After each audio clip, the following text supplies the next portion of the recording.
Good මෝනින් ළමයි. අද මම යන්නේ රෙකෝඩින් බලන්න. ඉතින් මට රෙකෝඩින් ගොඩක් තියෙනවා. ඉතින් අපි එකට චූටි ප්ලෑන් එකක් ඇඳගමු. මම මේ කරන්නේ ඉස්සෙල්ලා මේ ප්ලෑන් එක අඳගන්න හාෆ් ෂීට් කොලයක් හොයනවා.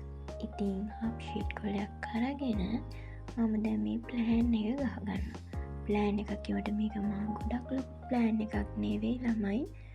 මුංචියට ගහන ප්ලෑන් එකක්.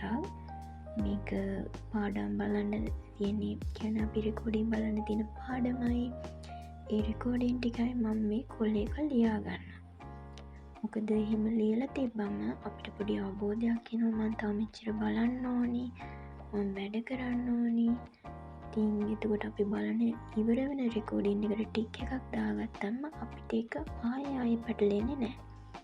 ඉතින් මේ වගේ ප්ලෑන් එකක් හදාගත්තම ආයි ඊළඟ දවසේ ඉතින් අනිත් දවසේ මම රෙකෝඩින් බලද්දි ගන්නේ මම ඔය ගහපු ප්ලෑන් එකයි ලැබ් එකේ රෙකෝඩින් එක දාගෙන බලනවා. ඉතින් මේ තියෙන මං ගාගත්තු ප්ලෑන් එක ඉතින් ඔය විදියට රෙකෝඩින් එක අදාළ රෙකෝඩින් එක බලලා ඒක ඉස්සරහින්ම ටික එකක් දාගන්නවා.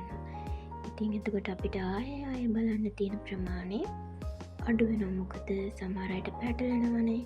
මම මොන එකද බැලුවේ මට දැන් මතක නෑනේ. ඉතින් ඔන්න ඒකට විසඳුමක් මේක.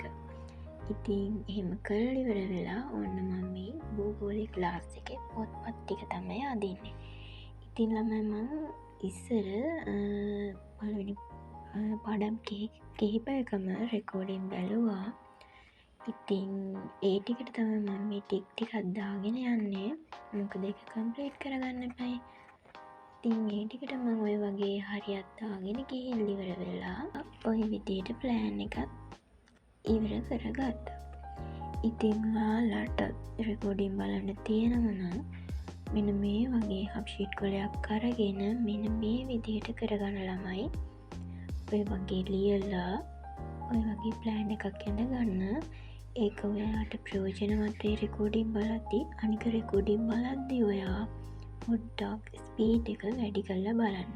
නොතේරෙන ස්පීඩ් එකට බලන්න එපා ළමයි. තේරෙන ස්පීඩ් එකට බලන්න. එතකොට අපිට පුළුවන් අඩු කාලෙකින් රෙකෝඩින් එක බලලා ඉවරයක් කරගන්න.